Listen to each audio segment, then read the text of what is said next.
Bienvenida a casa, señora. Quien se inclinaba profundamente era una anciana de cabellos blancos, recogidos en un moño impecable. Detrás de ella, las mismas palabras se repitieron en un coro de voces. Al fondo del portón abierto, una hilera de mujeres con delantales y hombres con ropa de faena nos esperaba a todos inclinando la cabeza hacia mí. Era un pueblo enclavado en un valle de montaña bañado por la luz del atardecer. Había bajado de una furgoneta destartalada y subido una cuesta flanqueada por olivos centenarios hasta llegar a este antiguo y enorme portón de madera. Me quedé paralizada sin poder moverme, aferrada a mi desgastada bolsa de viaje. Señora, acababan de llamarme así, pero la que estaba aquí era simplemente yo, enviada como sustituta de mi hermana, la que se había fugado una hora antes de su propia presentación formal. No esperaba ninguna bienvenida. Lo normal habría sido que me recibieran con fastidio. Por eso justo antes, con la voz temblorosa, había dicho: «Si soy una molestia, me marcharé». Y sin embargo, la respuesta que recibí fue un unísono «bienvenida a casa». No entendía nada. Se suponía que me enviaban a la casa de un hombre pobre de un pueblo perdido, pero lo que tenía ante mí no era la choza ruinosa que había imaginado, sino una gran casona señorial perfectamente cuidada.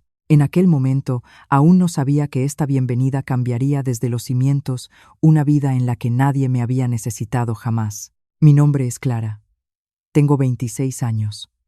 He vivido siempre en mi ciudad natal, trabajando en una pequeña casa de comidas y encargándome yo sola de todas las tareas del hogar. Mi familia la componen mi padre, mi madre y mi hermana Sofía, 2 años mayor que yo. En esa familia de 4, yo siempre fui la persona a la que solo llamaban por su nombre cuando les convenía. Me pedían que hiciera la colada a la comida o que llevara recados a los parientes. No recuerdo apenas haber recibido un cumplido. Soy bajita, mi rostro es corriente y cuando hablo con la gente mi mirada se vuelve esquiva.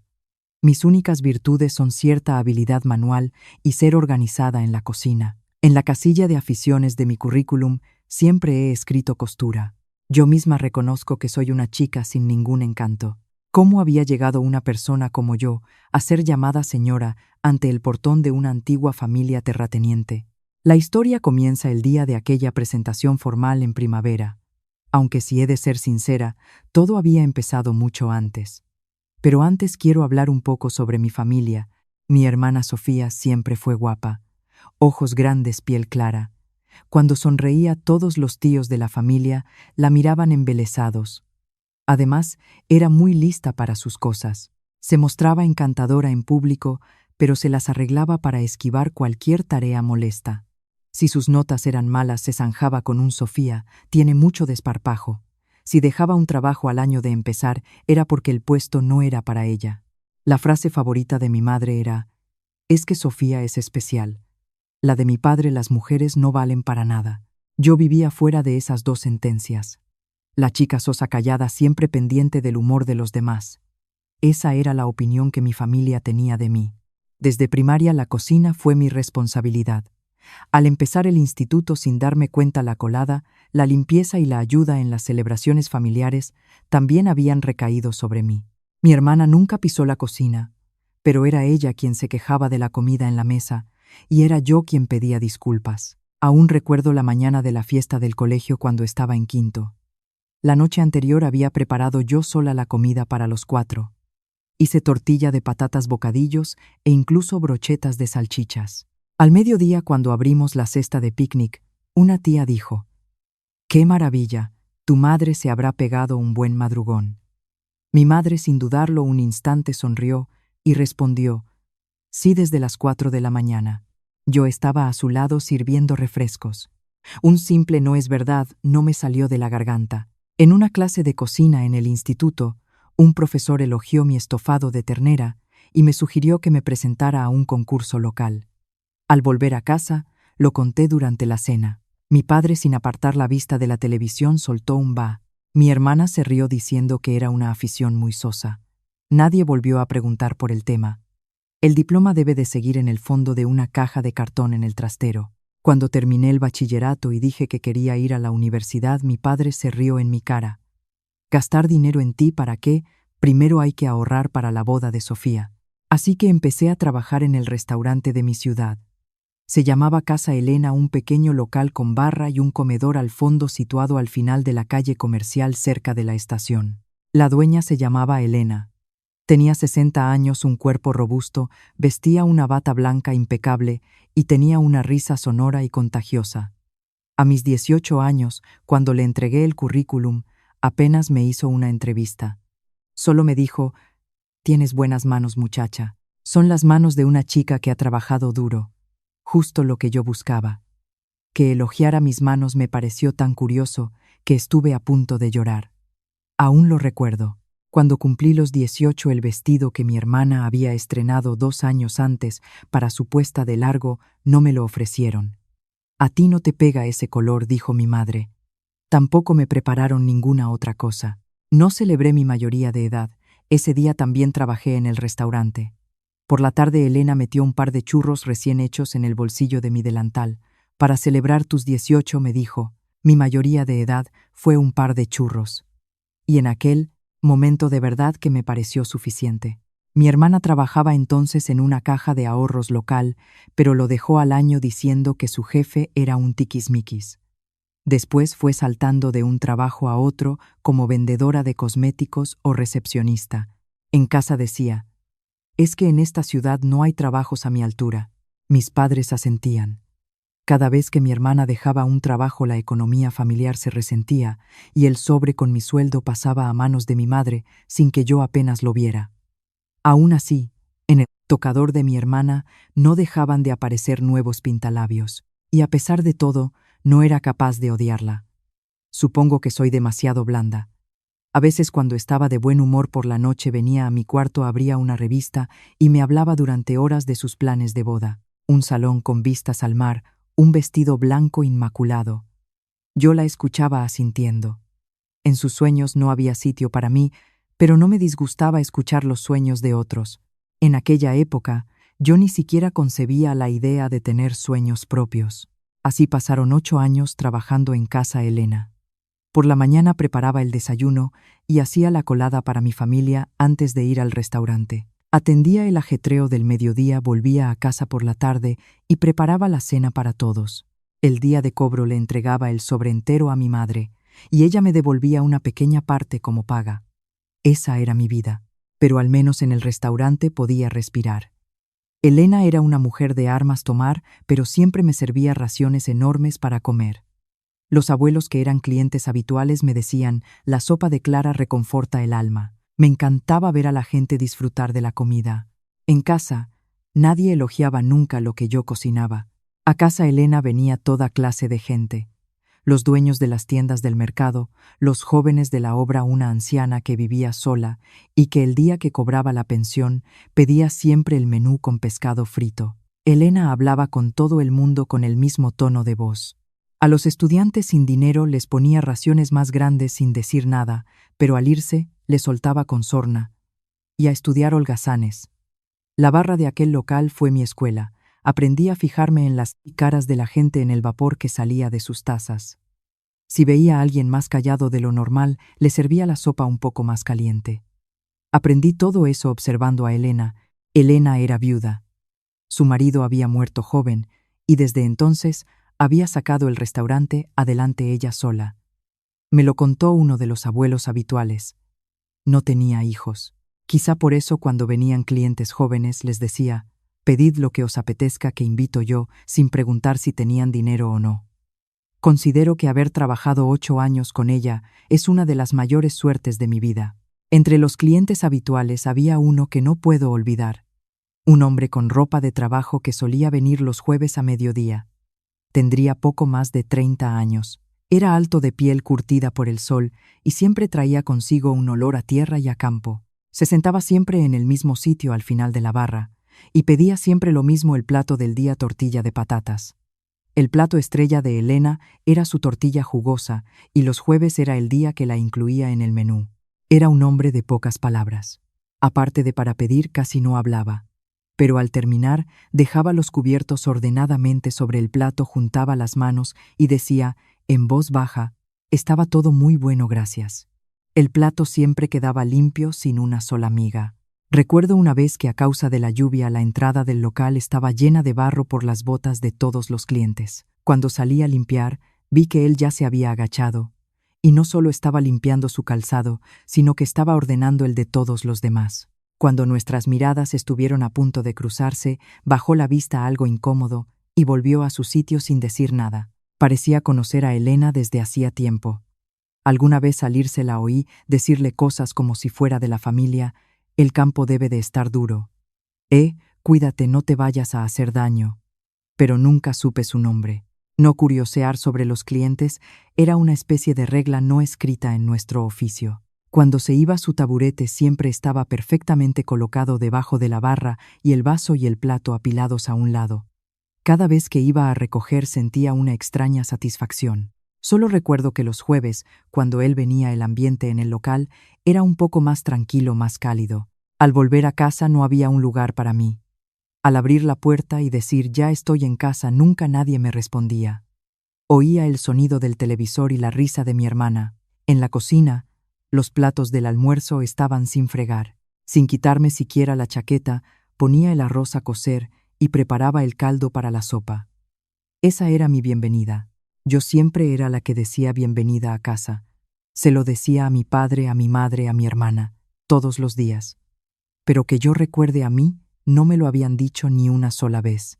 El pasado noviembre, el día de mi 26º cumpleaños, nadie en casa dijo nada. No es que se hubieran olvidado. Es que, para empezar, nunca lo habían considerado algo digno de recordar. Ese día, después de cerrar, Elena, sin decir palabra, puso en mi bandeja de la cena una porción generosa de su tortilla de patatas. «Felicidades. Sé que te encanta», me dijo. Me la comí lentamente, en un rincón de la barra. Fue el mejor cumpleaños del mundo. Por la noche, en mi habitación de 6 metros cuadrados que había acondicionado en el trastero, miré al techo y pensé: ¿qué soy yo en esta casa? ¿Soy una hija o una asistenta interna? Pensara lo que pensara, no encontraba la respuesta, y sin ella llegaba la mañana y volvía a preparar el desayuno. La primavera de mis 26 años empezó de la misma manera. Y fue esa primavera cuando llegó aquella propuesta de matrimonio. Fue a mediados de abril.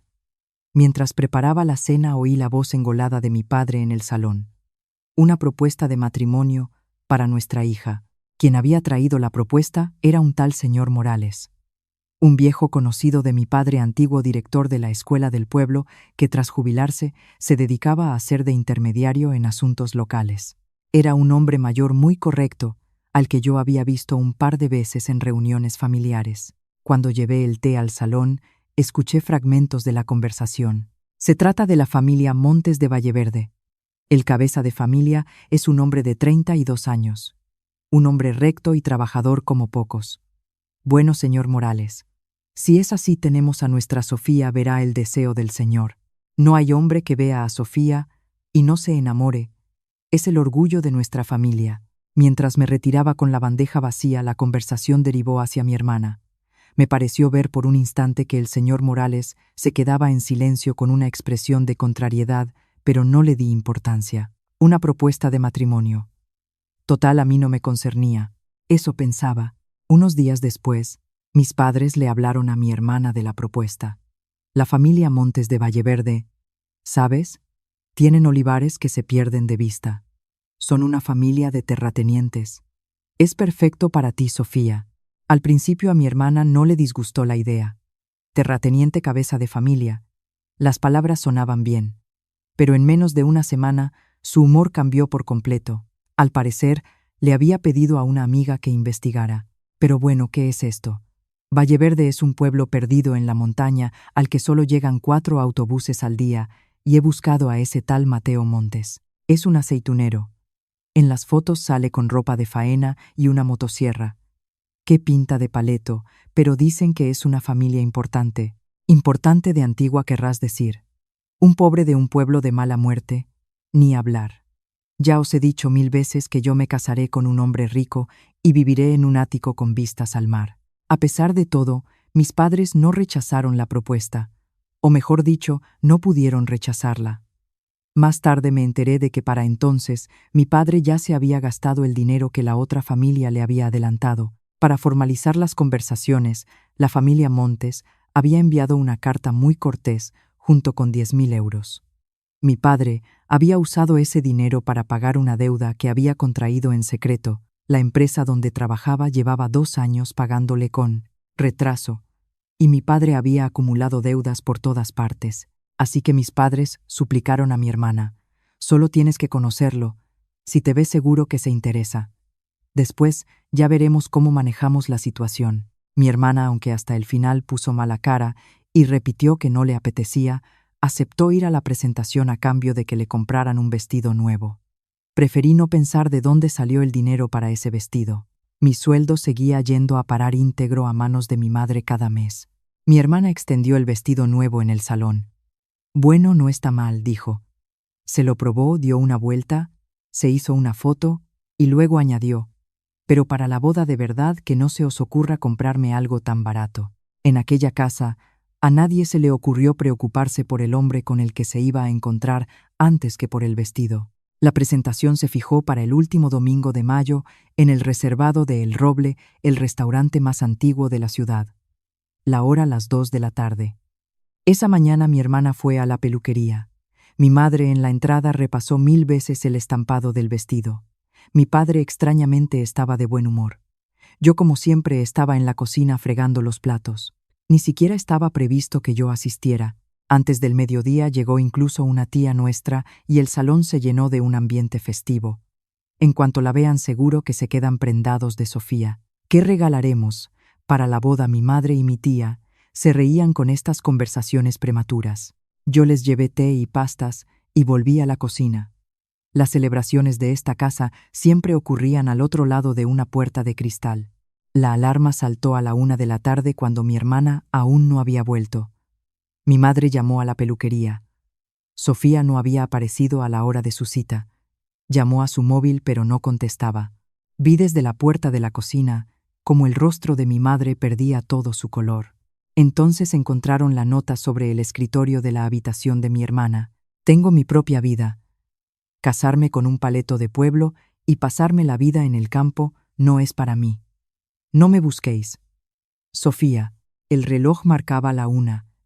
Faltaba 1 hora para la presentación. La casa se convirtió en un caos. Mi padre arrugó la nota y empezó a gritar. Mi madre deambulaba por la habitación desesperada. La otra parte ya estaría de camino al restaurante. Si cancelaban, tendrían que devolver el dinero adelantado, y ya no lo tenían. Mi madre llamó al móvil de mi hermana decenas de veces. Le dejaba mensajes en el contestador alternando un tono meloso con gritos agudos. «Sofía, por favor, vuelve. Sofía, eres una inconsciente». Mientras escuchaba su voz, pensé vagamente: si la que se hubiera fugado fuera yo, habrían llamado. Probablemente no. Ni siquiera me habrían buscado. Se habrían preocupado por la cena. En ese momento, sus miradas se posaron en mí al mismo tiempo. Aún recuerdo aquellos ojos como si me estuvieran tasando. «Clara, irás tú». «¿Qué? ¿Que irás tú a la presentación en su lugar? Diremos que Sofía ha enfermado de repente. ¿O es que quieres dejar en ridículo a tu hermana? Espera. Es imposible. La otra parte espera conocer a Sofía. A estas alturas, no nos dejarás en evidencia, ¿verdad? ¿Quién te crees que te ha criado? Además, para ti, una propuesta como esta es un regalo. Te encuentran marido antes de que te quedes para vestir santos. Deberías estar agradecida». Las palabras de protesta murieron en mi garganta. En esta casa un no mío nunca había servido de nada desde que nací. Mi tía intervino para apaciguar. «Clara, ya tienes una edad, no es una mala oportunidad.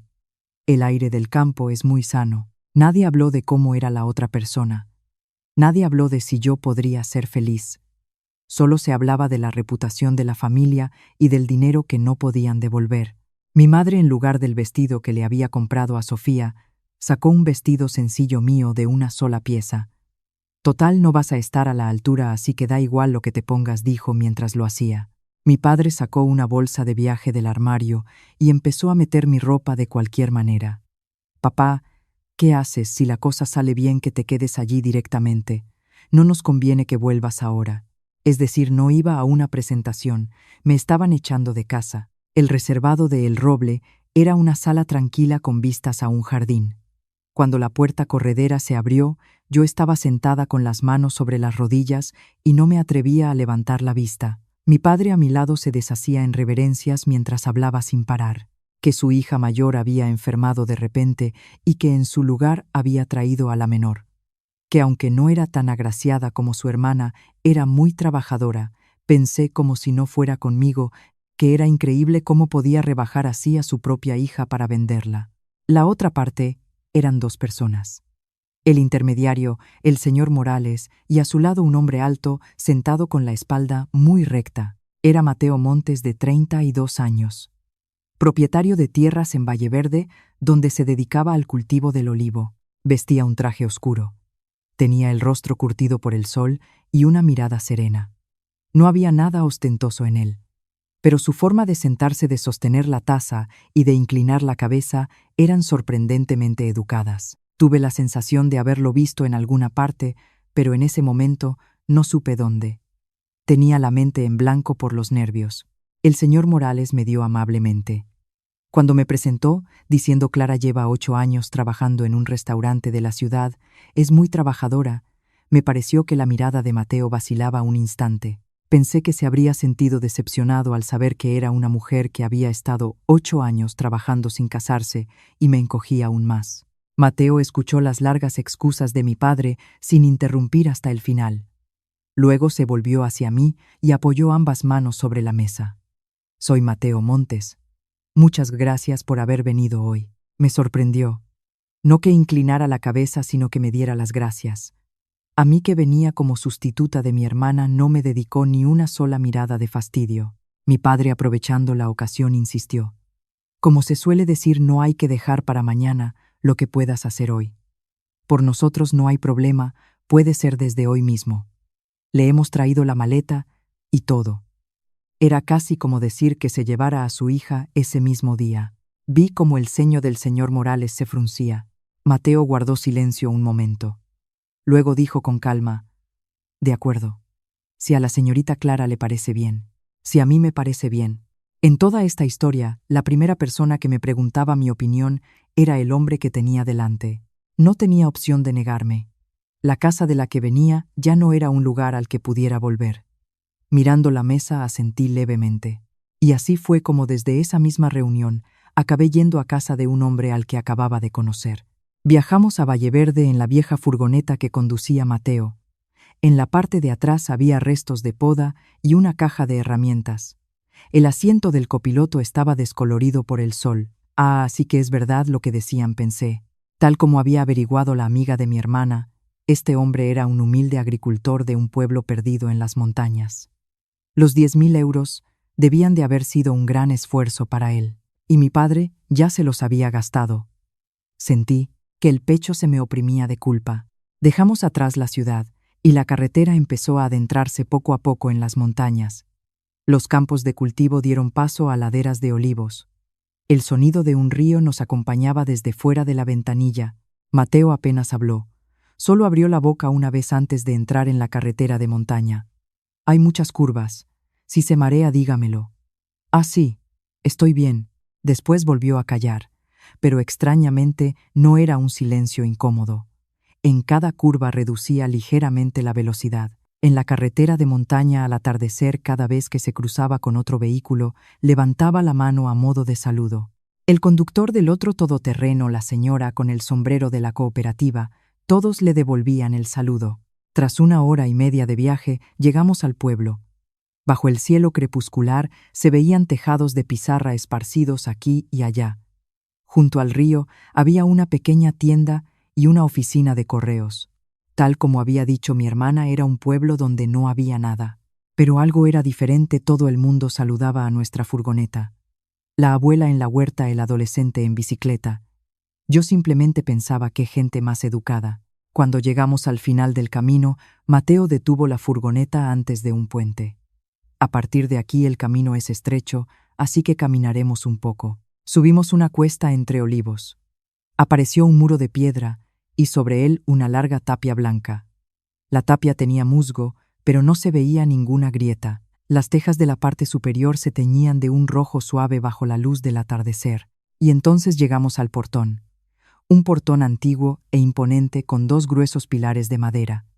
Tenía un tejado propio y la madera de la superficie estaba oscurecida por el paso del tiempo del color del ámbar. Algo no encajaba con la imagen de la casa ruinosa que me había hecho, pero en ese momento pensé que el portón sería de uso comunitario del pueblo o algo así, y que la pequeña casa de Mateo estaría en algún rincón de la finca. Más que eso me temblaban las piernas. Al otro lado de ese portón empezaba mi nueva vida. ¿Qué pensarían de mí en esta casa de la sustituta de mi hermana? Seguro que se sentirían decepcionados. Seguro que murmurarían a mis espaldas. En realidad tenía que venir la señorita Sofía. Iba a pasar de ser un estorbo en mi casa a ser un estorbo aquí también. Sin darme cuenta, las palabras salieron de mi boca. Señor Montes, de verdad está bien que yo esté aquí. Soy la sustituta de mi hermana, no soy a quien usted esperaba. Si soy una molestia, me marcharé. Mientras hablaba sentí que se me llenaban los ojos de lágrimas. Apreté con ambas manos el asa de la bolsa de viaje. Mateo se detuvo y me miró. Abrió la boca para decir algo, pero pareció elegir sus palabras. Bajó la vista un instante y luego se dirigió al portón. Abrid, ya hemos llegado. El portón se abrió desde dentro. Bienvenida a casa, señora.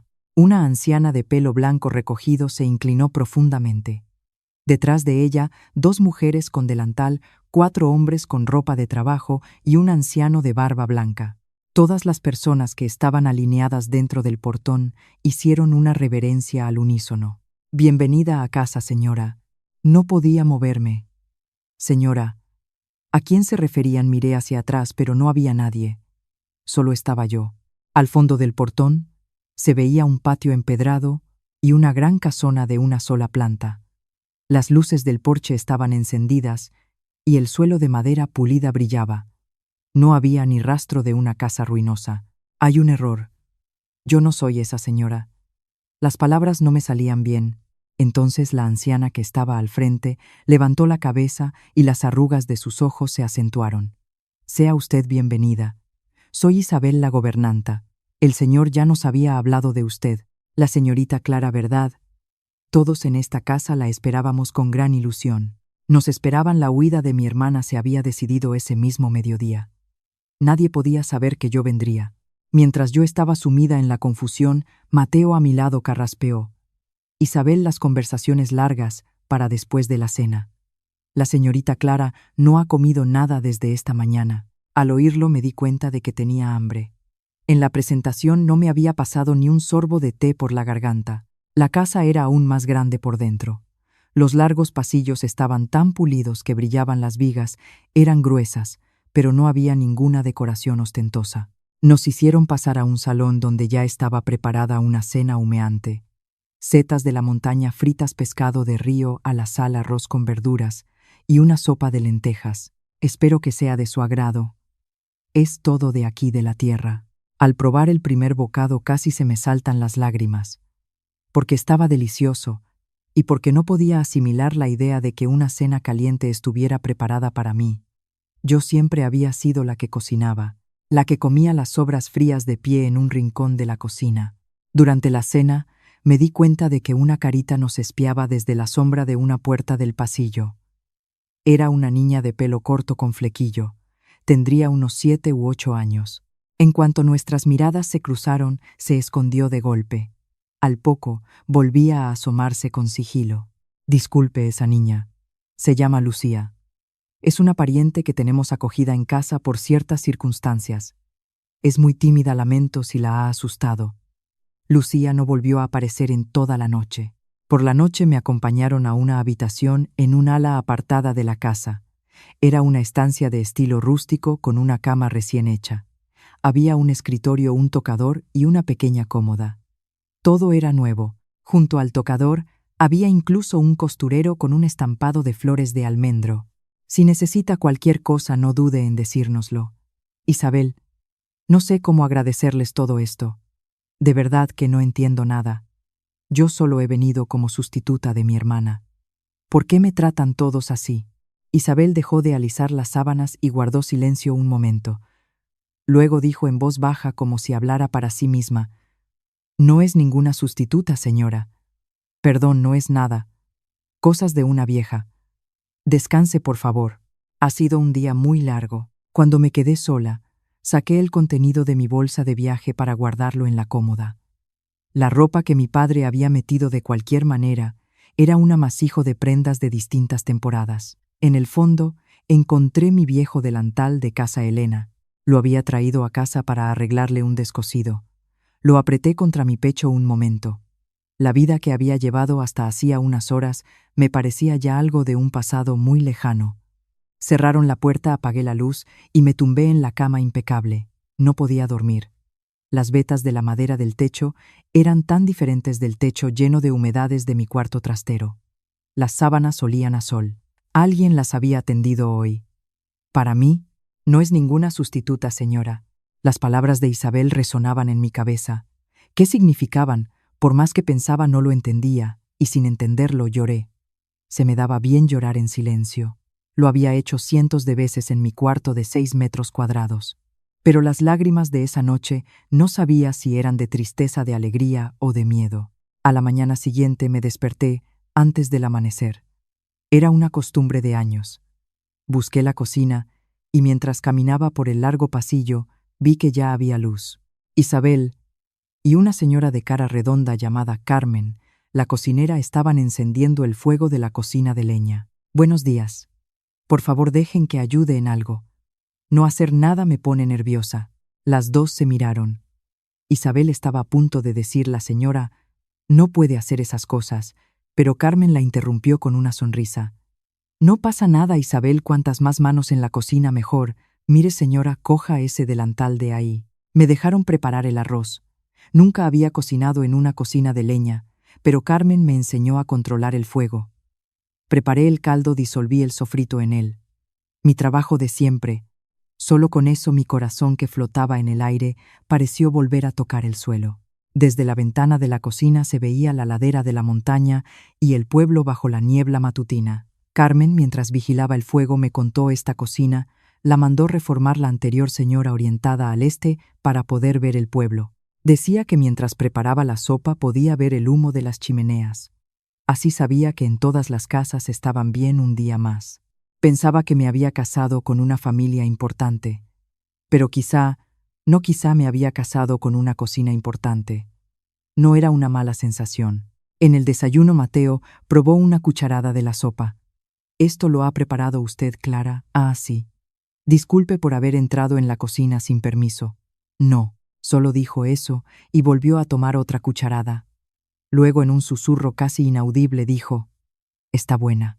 Solo fueron 2 palabras. Pero yo me quedé un rato con la cuchara en la mano mirando hacia abajo para que no se me notara que la cara me ardía.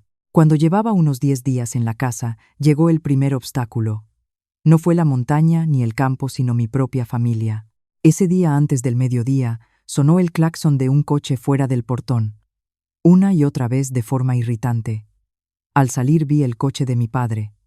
De él bajaron mi padre, mi madre y mi hermana. Sofía miró hacia arriba, al portón, a la tapia blanca, al jardín y a la casona del fondo, y se quedó con la boca abierta, paralizada. «¿Qué es esto?». Mi padre, por su parte, no paraba de mover los ojos inquieto. Al parecer, unos días antes había venido solo al pueblo a escondidas. Con la excusa de ver cómo estaba su hija, supongo que su intención era tantear el terreno para pedir más dinero. Y al ver la casa se quedó de piedra. Por eso hoy había vuelto con mi madre y mi hermana. «Oye, no me habíais dicho nada. La familia Montes tiene una casa tan grande. Yo también me enteré al llegar». «Espera un momento», dijo mi hermana, apartándome para ponerse delante. Tenía las mejillas sonrosadas. «Esto no es lo que me contasteis. Me dijisteis que era un paleto pobre, por eso lo rechacé. Nadie me dijo que tenía esta casona, mamá. Esto es una estafa. Me habéis engañado». Nadie la había engañado. Ella misma había investigado, se había hecho una idea equivocada y se había fugado. Pero en su cabeza la historia ya había cambiado. Además, esta propuesta era para mí, ¿no? Como yo me puse mala, Clara fue en mi lugar. Solo eso. Así que ahora que yo ya estoy bien, lo lógico es que me presente yo formalmente. ¿A que sí, papá? Tú también lo piensas, ¿verdad? Pues, si pensándolo bien es lo lógico, originalmente era para Sofía. Clara, tú también viniste con esa idea, no como sustituta de tu hermana. Exacto, tú misma lo dijiste desde el principio, soy una sustituta, perfecto. Menos mal que aún no habéis firmado nada. A partir de ahora, se encarga Sofía. Tú vuelve a casa. Anda que hay muchas cosas que hacer. Perfecto, esa palabra se me clavó en el pecho. Me dicen vete y me voy, me dicen vuelve y vuelvo. Para mi familia yo era una cosa. Ya lo sabía, pero después de haber conocido la calidez de estos 10 días, esas palabras me dolían mucho más. Mientras me quedaba sin palabras Isabel y los demás alertados por el jaleo, se habían reunido dentro del portón. Al verlos, mi hermana cambió el tono de voz y esbozó una sonrisa de circunstancias. Hola a todos, encantada. Soy Sofía. Siento mucho las molestias que mi hermana les haya podido causar. Originalmente la que iba a casarse aquí era yo, su hermana mayor. Así que de nuevo un placer. Y mi hermana hizo una reverencia elegante. Una reverencia perfecta como de actriz de cine. Pero nadie se movió. Ni Isabel, ni Carmen, ni los hombres. Nadie le devolvió la reverencia. Es más, Isabel pasó tranquilamente junto a ella, se colocó en diagonal detrás de mí y se inclinó profundamente. Señora, si sus visitas se retiran, ¿quiere que les acompañemos al coche? Señora, dijo Isabel. A mí no, a mi hermana. El resto del personal fue inclinando la cabeza hacia mí uno tras otro. La sonrisa forzada desapareció lentamente del rostro de mi hermana. Pero, ¿qué os pasa? No me habéis oído. La verdadera novia soy yo, ella es solo la sustituta. Una voz grave interrumpió a mi hermana. Disculpen el comportamiento de mis empleados. Sin que me diera cuenta, Mateo estaba allí, aún con la ropa de trabajo recién llegado del campo con una toalla al cuello. Mi hermana por un instante se quedó sin aliento. Luego recorrió con la vista su ropa de trabajo de arriba a abajo y resopló. Ah, señor Montes, disculpe la visita inesperada. Verá, padre, tenemos que hablar de un asunto familiar importante. He oído la conversación. Mateo se detuvo en el umbral del portón y miró fijamente a mi padre. Sin gritar, sin amenazar, simplemente dijo con calma: la mujer con la que quiero casarme es Clara. Nadie más. Pero bueno, la propuesta original era para Sofía. Por favor, retírense. No dijo nada más. Ni razones ni explicaciones. Pero en ese silencio había un peso inamovible como el de una montaña. Mi padre balbuceaba, mi madre tiraba de la manga de mi hermana, y mi hermana, escupiendo un qué borde, se dio la vuelta. Los tres volvieron al coche. Desde la ventanilla, mi hermana me lanzaba una mirada de odio. Conocía bien esa mirada. Era la misma que ponía de niña cuando le quitaban un juguete. Presentí que esto no acabaría aquí. Esa noche no pude dormir. Me sentía feliz. Por las palabras de Mateo, por la reverencia de Isabel y los demás. Pero en el fondo de esa felicidad, una pequeña espina se me clavaba. ¿Por qué yo? ¿Por qué Mateo, sin haberme visto, nunca podía decir con tanta rotundidad que quería casarse conmigo? ¿Por qué nadie me reprochaba haber venido en lugar de mi hermana, cuando la propuesta era para ella? Cuanto mejor me trataban, menos entendía. ¿Y si toda esta calidez fuera un error? ¿Y si la verdadera destinataria no fuera yo? Así era como yo estaba hecha. 26 años me habían moldeado para pensar de esa manera. Además, había una frase que me rondaba la cabeza. Aquel monólogo de Isabel la primera noche. No es ninguna sustituta, señora. En su momento, por más que pensé, no le encontré sentido. Pero hoy Isabel se había colocado detrás de mí con una seguridad aplastante. La gente de esta casa sabía algo. Algo que solo yo desconocía. Seguramente si hubiera preguntado me lo habrían contado. Pero tenía miedo de preguntar. Sentía que si lo descubría, este sueño tan confortable se acabaría. Mientras estaba sentada en el porche abrazando mis rodillas, oí unos pasitos por el pasillo. Era Lucía. En pijama me miraba desde detrás de una columna. «No puedes dormir», Lucía asintió con la cabeza, y después, como si se hubiera armado de valor, se acercó con pasitos rápidos y se sentó a mi lado. Era la primera vez que lo hacía en los 10 días que llevaba aquí. Las señoras daban miedo. Sí. Perdona, te has asustado. ¿Verdad? Pensé que te iban a llevar a ti también, Clara. Su manita se aferró a la manga de mi pijama. Yo puse mi mano sobre la suya suavemente. Era mi respuesta. No podía decirle tranquila. Yo misma no sabía hasta cuándo podría quedarme aquí. Desde la montaña de noche llegó el canto de un búho. Lucía, sin darme cuenta, se había quedado dormida apoyada en mi hombro. Era delgada, ligera y cálida. Me quedé quieta mucho tiempo para no despertarla. Pasó la mitad de junio, y el verde de Valleverde se hizo más intenso. Poco a poco me fui acostumbrando a la vida de la casa. Me levantaba al amanecer para preparar el desayuno con Carmen. Despedía a Mateo y a los hombres que iban al campo, hacía la colada y limpiaba. Al mediodía trabajaba en la huerta o cosía. Por la tarde preparaba la cena y al anochecer recibía al grupo de trabajadores que volvía. Me sorprendió la austeridad de la familia Montes. La casona era grande, pero su estilo de vida era increíblemente sencillo. La ropa de diario de Mateo era de trabajo llena de remiendos, las botas que llevaba tenían las suelas recauchutadas 2 veces. La comida era lo que daban la huerta y el campo. Tenían un único televisor antiguo. En el despacho de Mateo solo había una estantería, un escritorio y un viejo ábaco que usaba su padre. Una vez le pregunté a Isabel en voz baja: «Disculpe la indiscreción, pero la familia Montes tiene dificultades económicas». Isabel abrió los ojos como platos y luego reprimió una carcajada. «Dificultades ninguna. Es solo que el señor no acostumbra a gastar dinero en sí mismo». Al pasear por el pueblo, empecé a entender el porqué.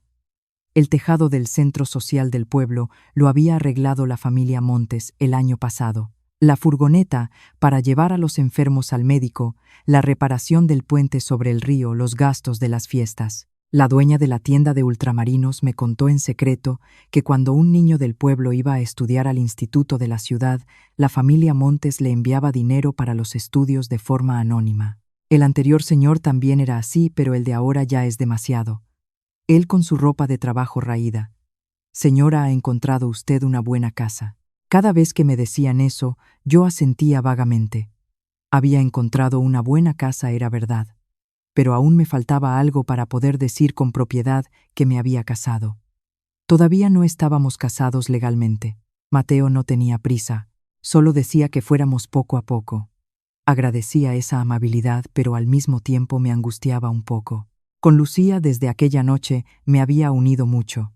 Isabel me contó que hacía 3 años, cuando tenía 5, perdió a sus padres en un accidente de tráfico. Su padre era primo de Mateo. Tras el accidente, Lucía pasó medio año de casa en casa de parientes. La trataban como un estorbo, le daban de comer la última y se fue convirtiendo en una niña que no hablaba hasta que Mateo se la trajo.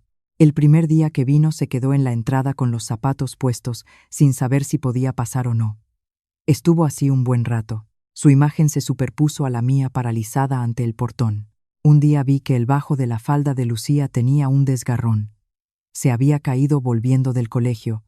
Abrí el costurero que había junto al tocador y senté a Lucía en el porche. «Se puede arreglar, claro». «Espera un poquito». Con cuidado, recogí los hilos del roto, puse un trozo de tela por debajo y cosí con puntadas finas por encima para que no se notara. Lucía miraba mis manos sin pestañear. Mi mamá también cosía muy bien. Mi mano con la aguja se detuvo un instante. Era la primera vez que Lucía hablaba de su madre por iniciativa propia. Me cosía botones. Botones con forma de oso. Vaya, era una madre muy buena, ¿verdad? Sí. Después, Lucía calló. Yo seguí cosiendo en silencio. A veces el sonido de unas manos trabajando a tu lado consuela más que las palabras que intentan tocar la tristeza. Eso lo había aprendido yo misma de Elena en casa Elena. Cuando terminé, Lucía le dio la vuelta a la falda una y otra vez examinándola. «Parece magia. Tus manos, Clara. Son manos mágicas». Días después, con un retal de la falda, le cosí una pequeña bolsita de amuleto. Le di la forma de oso que, según me dijo, le ponía su madre. Lucía y yo la sostuvimos entre las manos un rato sin decir nada. Luego la ató con mucho cuidado al interior de su mochila. Desde ese día, Lucía, al volver del colegio, venía directa a la cocina. Javier, el capataz, era un hombre que pasaba de los 60 con un cuerpo como una roca. Echaba unas broncas que hacían temblar a los jornaleros más jóvenes. Al principio ni siquiera me miraba a la cara. No disimulaba su opinión de que la señora no debía andar merodeando por la zona de trabajo. Aún así, cada día a mediodía llevaba el almuerzo a la almazara. variaba el menú a diario y el pan siempre lo ponía en abundancia, pensando en los hombres. En verano lo hacía con un poco más de sal. Un día de lluvia, Javier dijo con voz ronca: «Usted sabe calcular bien las raciones. Es comida de gente que trabaja. Estuve trabajando en un restaurante. 8 años. Ah, con razón. Solo fue esa conversación. Pero al día siguiente las fiambreras empezaron a volver vacías. Antes siempre sobraba un poco. Supongo que era una forma de orgullo de hombre mayor. La distancia con Mateo también se fue acortando poco a poco. Después de la cena, Mateo se sentaba en el porche a hacer las cuentas. Yo cosía cerca de él. Apenas hablábamos. Solo se oía el canto de los grillos, el sonido del ábaco y el de mi aguja. Pero una noche Mateo se detuvo de repente. «Clara, cuando coses tarareas un poco». De verdad lo hacía así. Era una bonita canción. Sentí que la cara me ardía, pero al ver que la comisura de los labios de Mateo se curvaba ligeramente, yo también sonreí. Fue la primera vez que le vi sonreír. A principios de julio se celebró la pequeña fiesta de verano del pueblo. En el patio de la iglesia colgaron farolillos, sonaron los tambores y los niños correteaban vestidos con sus mejores galas. Le puse a Lucía un vestido bonito, le hice un lazo en la cintura y ella dio vueltas para enseñármelo. Entre el gentío de la fiesta a Mateo lo paraban a cada paso. Un anciano para darle las gracias por el puente, una señora por el tejado, un joven para anunciarle que había encontrado trabajo. Cada vez Mateo respondía con un breve «no fue nada» y se rascaba la cabeza incómodo. De vuelta a casa con Lucía a la espalda, Mateo dijo, en voz baja: «Perdona por el alboroto». «No, que va. A usted le quiere mucho todo el pueblo, señor Mateo. Quieren a la familia Montes, no a mí». «Eso no es. Desde pequeño me enseñaron que es así. La familia Montes solo administra la montaña y el pueblo. Por eso no me acostumbro a que me den las gracias». La luz de los farolillos se fue alejando, y el camino nocturno se llenó solo con el canto de los insectos. Lucía ya dormía a su espalda. «Pero hoy no ha estado mal. A tu lado». Ahí Mateo cortó la frase y se calló. Yo tampoco, le pregunté.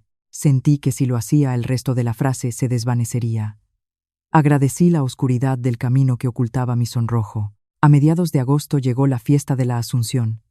Mateo me llevó por primera vez a visitar las tumbas de la familia Montes. A media ladera de la montaña, tras la casa con vistas al pueblo, había una hilera de lápidas antiguas. Mateo, con gestos familiares, arrancó las malas hierbas de alrededor, limpió la piedra con agua de un cubo y encendió una vela. Son mi padre y mi madre. Junté las manos. Padre y madre a los que no conocí. Su hijo trabaja cada día en el campo, es querido por la gente del pueblo, se come todo lo del plato y está bien. Yo todavía soy una esposa a medias sin papeles, pero por favor permítanme quedarme en esta casa. Le hablé largamente en mi interior. Al abrir los ojos, Mateo me estaba mirando. «Has tardado bastante». «Sí. Tenía muchas cosas que presentar». «Ya veo. Mi madre era muy habladora, así que le habrá gustado». De vuelta, Mateo, caminando medio paso por delante de mí, me fue contando cosas en voz baja. Que su madre recogía castañas en este camino en otoño. Que su padre plantó él mismo los pinos de aquella ladera. Pensé que dentro de él sus padres fallecidos seguían muy vivos. Para entonces ya me había dado cuenta. Me estaba empezando a gustar este pueblo, esta casa y este hombre parco en palabras. Por eso mismo aquella espina se hizo más profunda. ¿Por qué yo? Porque este hombre me había acogido sin haberme visto nunca, tenía miedo de saber la respuesta. Fue a finales de agosto una tarde. Ese día Carmen estaba fuera por un asunto familiar y yo preparé la cena sola. Teníamos berenjenas de la huerta, pescado de río en escabeche, y como había muchos huevos, hacía tiempo que no la hacía, preparé aquella tortilla de patatas. La tortilla jugosa de casa Elena. La receta secreta de Elena, con la cebolla bien pochada, jugosa pero no cruda, hecha a fuego fuerte, dorada por fuera y melosa por dentro. Los jueves, para el menú del día, preparaba decenas de ellas. Mis manos se movían solas. Era la costumbre de 8 años. En la cena, Mateo, como siempre, juntó las manos y dijo que aproveche. Lucía fue la primera en lanzarse a la tortilla y se llevó las manos a las mejillas. «Qué buena, qué rica, es mi comida favorita, me alegro». y entonces Mateo se llevó un trozo de tortilla a la boca. En ese instante, su tenedor se detuvo. Masticó lentamente un bocado dos, y luego dejó el tenedor y se quedó mirando el plato fijamente. Tanto tiempo que empecé a preocuparme por si algo estaba mal. Finalmente levantó la vista y dijo: «Es la tortilla del jueves de casa Elena». Ahora fue mi tenedor el que se detuvo. «¿Cómo? ¿Cómo lo sabe?» El nombre de casa Elena yo no lo había mencionado ni una vez en esta casa. Solo había dicho que había trabajado en un pequeño restaurante de la ciudad, y que los jueves había tortilla en el menú era algo que solo sabían los clientes habituales. Mateo guardó silencio un momento. Luego, como si se rindiera, suspiró levemente. 2 o 3 veces al mes cuando voy a la ciudad para las reuniones de la cooperativa los jueves como allí. Al final de la barra, desde hace 2 años, algo hizo clic en mi cabeza. El cliente habitual de los jueves con ropa de trabajo, el olor a tierra y campo, la tortilla de patatas, el hombre que dejaba los cubiertos ordenadamente, el que no dejaba ni una miga, el día de lluvia aquella espalda ancha que ordenaba el calzado de todos, el de la tortilla al final de la barra. Ah, no, no puede ser. No me di cuenta, lo siento mucho. Yo no. Lo hacía para que no te dieras cuenta. Mateo cogió su vaso con ambas manos y bajó la vista. Empezó a hablar eligiendo cada palabra. Elena, la dueña de casa. Elena es una vieja amiga de mi madre. Mi madre nació en la ciudad y por lo que sé eran amigas desde niñas.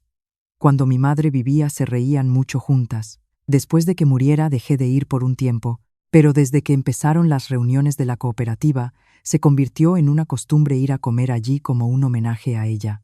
Isabel me había contado que su madre había fallecido hacía 12 años por una enfermedad. Mateo tenía 20 años entonces, y 4 años después su padre también murió en un accidente en el monte. Fue un jueves de hace 2 años. La primera vez que te vi. Mateo no dijo te vi a ti, sino la primera vez que vi tu trabajo. Era pasada la hora de comer, y en el banco de fuera del local había una anciana encorvada sentada sola. Se había equivocado de autobús, no llevaba dinero y no sabía decir dónde vivía. Tú, en un descanso del trabajo, le llevaste un vaso de agua, te sentaste a su lado, le cogiste la mano y estuviste escuchándola todo el rato, casi 1 hora hasta que vino la policía a buscarla. Me acuerdo. La abuela de la calle del río. Luego el policía la llevó a casa. Nadie te lo pidió, pero dejaste tu propio almuerzo para más tarde y lo hiciste como si fuera lo más normal del mundo. Desde el fondo del local, Elena me miraba como diciendo: «¿A qué es buena chica?». Mateo sonrió levemente y enseguida volvió a ponerse serio. Desde entonces, cada vez que iba, te buscaba con la mirada. Siempre estabas trabajando. A un cliente con un niño que había tirado la sopa y estaba a punto de llorar, le sacaste otro plato sin hacer ruido y no lo cobraste. A 2 ancianos cascarrabias que no querían compartir mesa, los pusiste a charlar y a reír. Vi cómo envolvías los trozos de un plato roto en papel de periódico y escribías cuidado corta antes de tirarlo a la basura. Se fijaba en todo eso. Me moría de la vergüenza. Eran cosas tan pequeñas que ni yo misma recordaba. Perdóname, entendería que pensaras mal de mí. Pero si me permites una explicación, no es que te observara a propósito. Es que comiendo en ese local tu trabajo saltaba a la vista. Una vez tu familia fue al restaurante. Mi corazón dio un vuelco. Una mujer joven muy llamativa, y tu madre. En la puerta te exigían dinero a pesar de que no era día de cobro. Tú te disculpabas y les diste tu monedero. Cuando se fueron, te ajustaste el nudo del delantal y recibiste al siguiente cliente con un buenos días como si nada. No pude olvidar tu cara. Lo recuerdo. Fue el otoño pasado. Mi hermana quería un bolso y vino con mi madre al restaurante. Él lo había visto. Me sentí tan avergonzada que quería desaparecer. La peor escena posible vista por la persona que menos quería que la viera. Pero Mateo no se rió de mí ni me compadeció. Solo dijo que no pudo olvidarlo. Su tono no era acusador ni compasivo. Mi madre solía decir una cosa. Mateo se enderezó. El valor de una persona se demuestra donde nadie mira. Era su frase favorita. En ese restaurante sentí que por primera vez veía con mis propios ojos el significado de esas palabras. El fuego de la chimenea crepitó. Lucía, sin darme cuenta, había dejado los cubiertos y nos miraba alternativamente a Mateo y a mí. Clara, en el portón dijiste, si soy una molestia me marcharé. Por eso quiero dejarte clara una cosa. Nunca has sido una molestia. Ni un solo día. En realidad quería que vinieras tú. En realidad quería que vinieras tú. Esa frase me cayó en el centro del pecho. Pero yo solo vine en lugar de mi hermana, usted no me eligió. Te elegí, dijo Mateo con firmeza. Te elegí a ti. De eso no hay duda. Pero las circunstancias. Ahí Mateo se detuvo. Se notó que iba a decir algo y se lo tragó. No. Creo que no me corresponde a mí contarlo todavía. Lo siento. Te prometo que algún día te lo contaré todo. Pero esta noche quiero que recuerdes esto para esta casa. No eres un error ni una sustituta. Aún quedaban muchas cosas por entender. Si la propuesta era para mi hermana, ¿qué significaba te elegí a ti? Si no le correspondía a él contarlo, ¿a quién le correspondía? Pero esa noche para mí fue más que suficiente. Este hombre me conocía desde hacía 2 años. El día a día que nadie en mi familia se había molestado en mirar un cliente habitual del que ni siquiera sabía el nombre lo había estado observando. Sin darme cuenta las lágrimas caían a raudales. La costumbre de reprimirlas no me sirvió de nada esta vez. Algo acumulado durante 26 años se había desbordado. Lucía, asustada, se acercó y me acarició la espalda con su manita. Clara, ¿te duele algo? ¿Te duele en algún sitio? No, cariño, es de alegría. A veces de alegría también se llora. Qué raro, ¿verdad? Lucía sonrió y yo llorando también sonreí. Mateo, sin decir nada, simplemente me sirvió más té en la taza. El vapor subió lentamente y se disipó. Fue la primera noche que lloré a gritos desde que llegué a esta casa, pero la historia solo estaba a la mitad. Al entrar septiembre, el aire de la montaña empezó a oler a otoño. Y entonces comenzó la ofensiva de mi familia. Primero fue mi padre. Apareció un día entre semana en la almazara, abordó a Javier y, presentándose como el padre de la nuera, le hizo una reverencia, que ahora eran como de la familia con el señor Montes, y que si podría prestarle algo de dinero para su negocio. Javier lo rechazó en el acto y pensaba no decirle nada a Mateo. Pero mi padre volvió a los pocos días. Esta vez se fue al bar del pueblo y a la cooperativa presumiendo de ser el suegro de los Montes. Cuando Isabel me lo contó en la cena, dejé los cubiertos y apoyé las manos en la mesa. Lo siento muchísimo. Mi padre, de verdad que lo siento. No tienes por qué disculparte, Clara, pero tú y tus padres sois personas distintas. El asunto del dinero lo arreglaremos nosotros. No te preocupes. Mateo me dijo eso, pero era imposible no preocuparse. Yo sabía que esa clase de gente, una vez que encuentra un filón, no lo abandona fácilmente. La siguiente fue mi hermana. Empezó a difundir rumores por la ciudad. Una conocida de Elena, que pasaba por casa Elena, se lo contó. La hija pequeña de los fulanes le robó el novio a su hermana y se metió en casa de un rico de pueblo. Se escapó de casa llevándose dinero y ahora no quiere saber nada de sus padres. Mentira. Todo era mentira de mi hermana. Pero los rumores a menudo los gana quien tiene la voz más alta. Y mi hermana desde pequeña siempre había tenido la voz muy alta. Pronto el rumor cruzó las montañas y llegó a Valle Verde. La mirada de la gente del pueblo no cambió. No cambió, pero la que cambié fui yo. En la tienda, 2 señoras bajaban la voz. Y yo pensaba, estarán hablando mal de mí. En la sala de espera del consultorio oía risas. Y se me tensaba la espalda. A mediados de septiembre recibí una carta de mi madre. 3 folios de reproches. Vas a abandonar a tus padres. No podemos salir a la calle de la vergüenza. Tu padre ha enfermado. Sofía llora porque dicen que su hermana le ha robado el novio. Todo es culpa tuya. Pero aún así, si vuelves, tu madre te perdonará. Si le ofreces a Sofía al señor Montes, seguro que él prefiere a la hermana guapa y todo se arreglará. Somos una familia, tenemos que ayudarnos. Leí la carta sola por la noche. Cuando terminé, doblé los folios y me quedé un rato sin moverme. No sentía rabia, tampoco tristeza. Sentía miedo. Esta gente no pararía. Mientras yo intentara ser feliz aquí, vendrían una y otra vez usando cualquier artimaña. Mi padre mancharía el nombre de los Montes pidiendo dinero. Mi hermana mancharía mi nombre con mentiras. Mi madre intentaría atarme con la culpa. Y cada vez Mateo e Isabel, la gente del pueblo, tendrían que disculparse o apagar fuegos. Mientras yo estuviera aquí, no acabaría. Si yo no estuviera. Una vez que ese pensamiento se instala, crece como la mala hierba. La costumbre de 26 años es terrible. No debo ser la causa de los problemas. No debo ser una carga para nadie, porque yo no valgo lo suficiente como para que se tomen tantas molestias por mí. Aunque mi cabeza sabía que no era así, una parte antigua de mi corazón susurraba lo contrario. Incluso las palabras de aquella noche de la tortilla se volvieron en mi contra. Me dijo quería que vinieras tú, pero entonces con más razón. Si la familia de la esposa que ha acogido con ilusiones así, Mateo tendrá que pasarse la vida solucionando los problemas de mi familia. Y eso que sobre su espalda ya lleva el peso de toda una montaña. Por aquella época ya no podía sonreír con naturalidad delante de Mateo. En la cena se me paraba el tenedor. Cuando me llamaba Missy, salía tenso. Mateo no preguntaba nada. Solo una noche dejando su vaso dijo: Clara, cuando estás triste te pones más erguida. En el restaurante también lo hacías. No te voy a obligar a hablar. Solo quiero que recuerdes una cosa. Un problema de esta casa es un problema de todos los que vivimos en ella. No es una carga solo tuya. Aunque asentí a su amabilidad, en el fondo de mi corazón pensaba lo contrario. Por eso mismo lo más rápido es que yo desaparezca.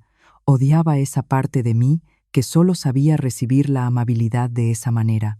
El 20 de septiembre ocurrió algo decisivo. Mi padre vino al pueblo borracho.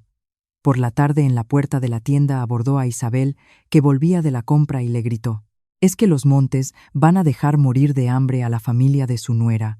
Sus padres están en apuros. ¡Qué poca vergüenza!». Javier y otro hombre tuvieron que separarlos y llevarlo a la parada del autobús. Isabel no sufrió ningún daño, pero mucha gente, en la calle principal del pueblo, vio el escándalo. Esa noche en mi cuarto saqué la ropa de la cómoda. La bolsa de viaje que traje al llegar estaba guardada en el fondo del armario. La saqué, la abrí y empecé a meter la ropa doblada.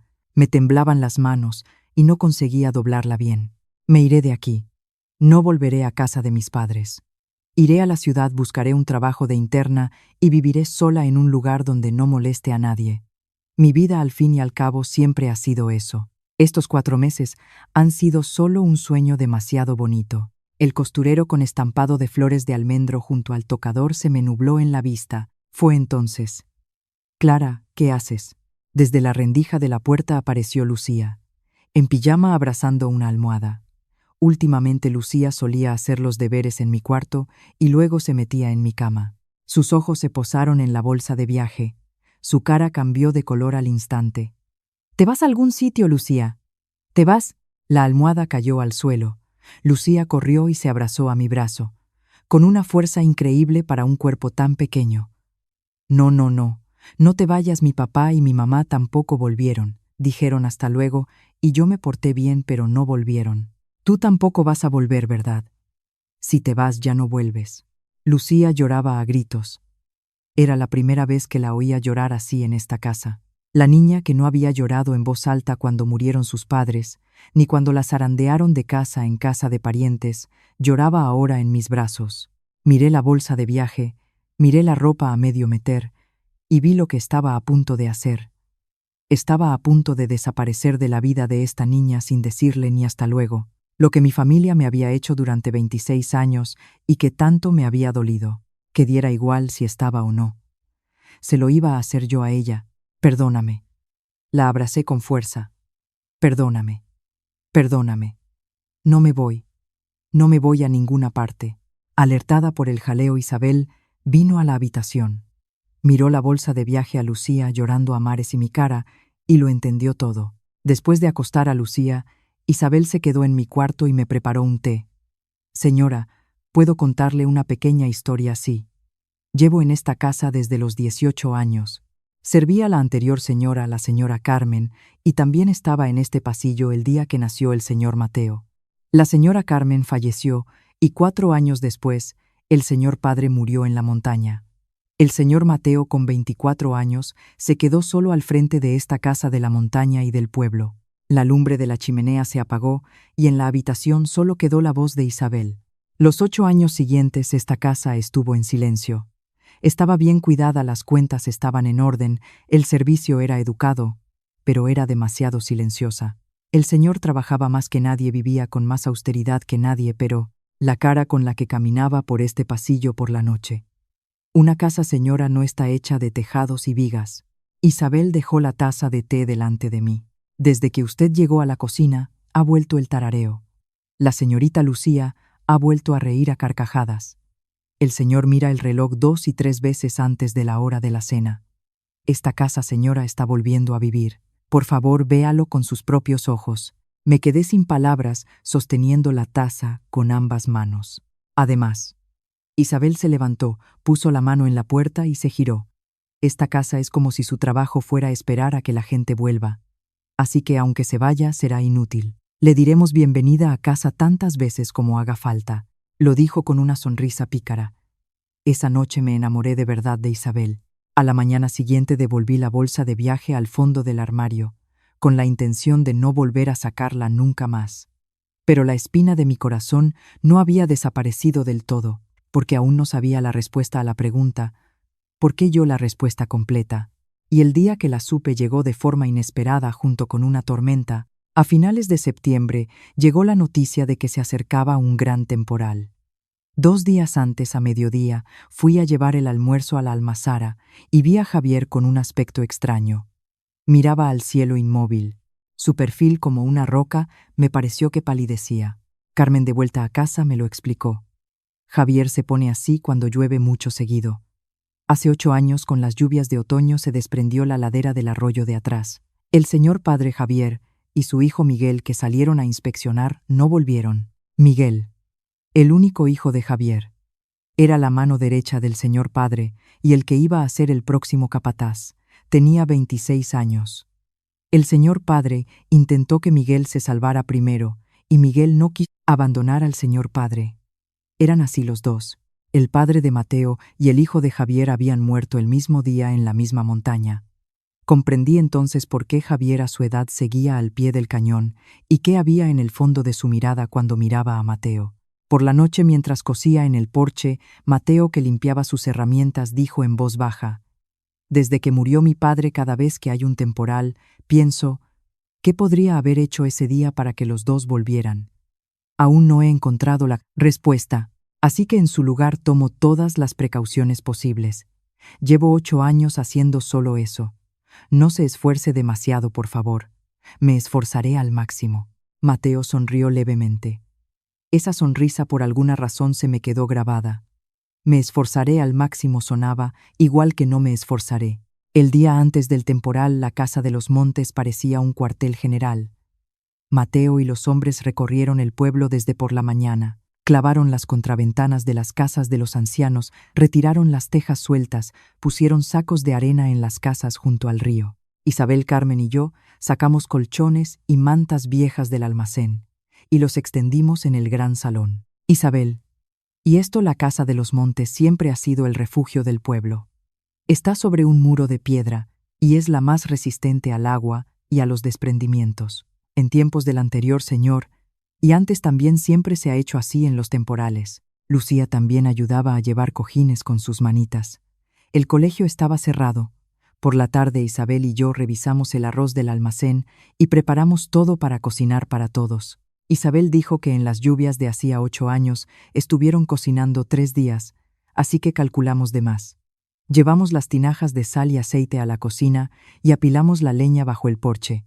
Mientras trabajaba, olvidé la inquietud de mi pecho. El cielo sobre la montaña estaba engañosamente tranquilo. Pensé si la calma que precede a la tormenta era siempre así. Por la tarde la lluvia y el viento arreciaron. Por la noche la megafonía del pueblo avisó de la necesidad de evacuar y los ancianos y las familias con niños empezaron a subir a la casa. El gran salón se llenó pronto con más de 30 personas. Yo me puse en la cocina. Mi cuerpo se movió antes de que pudiera pensar. Era el cuerpo de 8 años de servicio en la hora punta del mediodía en el restaurante. Preparé sopa en una olla grande, cocí todo el arroz que teníamos e hice bocadillos. Carmen e Isabel me ayudaron y Lucía llevaba las bandejas. Anda, anda, no se moleste, señora. Coman mientras está caliente. Hay de sobra. A medida que la gente recibía los platos humeantes, se les iba relajando la tensión. Los niños devoraban los bocadillos, los ancianos sorbían la sopa y decían: «Esto resucita a un muerto». Cada vez que el viento aullaba afuera, un bebé lloraba, pero en el gran salón había luz, calor y voces. Mientras repartía los bocadillos, una anciana envuelta en una manta me cogió la mano. Era la hermana del abuelo del que hablábamos. «Mi hermano es muy terco. Por más que le he dicho que viniera, se ha ido a ver la huerta», decía con lágrimas en los ojos. Le cogí la mano con las mías. No pude decirle tranquilo. En su lugar le preparé un té caliente y me senté un rato a su lado. Nunca pensé que lo que aprendí en casa Elena me serviría en una noche como esta. Pasadas las 10 de la noche, un joven del grupo de emergencias con un chubasquero entró corriendo. «El arroyo de arriba está a punto de desbordarse. El abuelo del molino todavía está en su casa. El teléfono no funciona». El gran salón se estremeció. Mateo se levantó, cogió un chubasquero y cruzó una mirada con Javier. El rostro de Javier se contrajo. «Señor, voy yo. Usted quédese aquí. Javier, el que mejor conoce el camino soy yo. El atajo por los pinos detrás de su casa, las manías del arroyo. Por eso mismo no puedo dejar que vaya. Quiere que vea lo mismo que hace 8 años». Por un instante, el tiempo se detuvo entre los dos. Mateo puso una mano en el hombro de Javier. «No será lo mismo. Para eso han servido estos 8 años. Llevo la radio. No iré solo. Iremos 5 del equipo y volveremos 5. Javier, te encargo que te quedes aquí. Te confío a todos los de esta casa». Javier miró fijamente a Mateo un rato. Luego, con una voz que parecía salirle de las entrañas, dijo: «Vuelve antes del amanecer. Prométemelo». «Lo prometo». Mateo se abrochó el chubasquero y bajó a la entrada. Sin darme cuenta, corrí tras él. «Mateo», grité su nombre sin el señor. No sabía qué decir. Quería que no fuera. Pero también sabía que no podía decírselo. La cara del abuelo del molino, las caras de la gente, en el gran salón, todo eso descansaba sobre sus hombros. Mateo se giró y me miró. «Voy. Sí. Tenga cuidado. Vuelva, por favor». «Volveré». 5 luces se adentraron en la tormenta. Sinceramente no recuerdo bien cómo pasé el resto de la noche. La radio sonaba cada hora. Cuando llegó la noticia de que habían rescatado al abuelo en el gran salón, se oyó un pequeño grito de alegría. Pero justo después la comunicación se cortó. Lo último que se oyó fue que un desprendimiento había cortado el camino de vuelta. Después silencio. Javier se sentó en el escalón de la entrada inmóvil. Sus puños sobre las rodillas estaban blancos. Habría esperado así también la noche de hace 8 años. ¿Y qué vio por la mañana? Isabel en silencio le dejó una taza al lado. Javier no la tocó, pero Isabel tampoco se retiró. Se quedó de pie junto a una columna mirando la misma puerta. La persona que llevaba en esta casa desde los 18 años y la que le había dedicado su vida entera, soportaban juntas la misma noche por segunda vez. Yo seguí en la cocina. Si me quedaba quieta, sentía que me volvería loca. Hice bocadillos para la noche, calenté agua sin parar, para que cuando volvieran, pudieran entrar en calor enseguida. Volverán, tienen que volver. Mirando el fuego por primera vez en mi vida, recé a Dios por alguien. Lucía no durmió. Envuelta en una manta, no se movió de detrás de una columna desde donde se veía la entrada. Creo que estuvo toda la noche luchando contra el recuerdo de alguien que dijo hasta luego y no volvió. Cuando el cielo empezó a clarear, la lluvia amainó. Y entonces fuera se oyó el crujido de la grava. 5 chubasqueros embarrados y en medio la figura alta del que llevaba al abuelo a la espalda. «Bienvenidos». Lucía saltó tirando la manta. Javier se levantó y cayó de rodillas en el suelo de la entrada. La gente del gran salón se agolpó en la puerta. Yo no podía moverme. Mis pies se quedaron clavados en el umbral. Las palabras que quería decir se me atascaron en la garganta, enganchadas en 26 años de óxido. Yo era la que decía. Siempre la que decía. En una casa donde nadie respondía a mí: «Ya estoy en casa», pero donde yo lo decía cada día. Por eso decir estas palabras de corazón era tan difícil. Mateo, con la cara cubierta de barro, me miró. Ya estoy en casa. Con esa sola frase el óxido se desprendió. Bienvenido a casa. Sin darme cuenta, había bajado a la entrada y, sin importarme el barro ni la lluvia, me había abrazado a su pecho.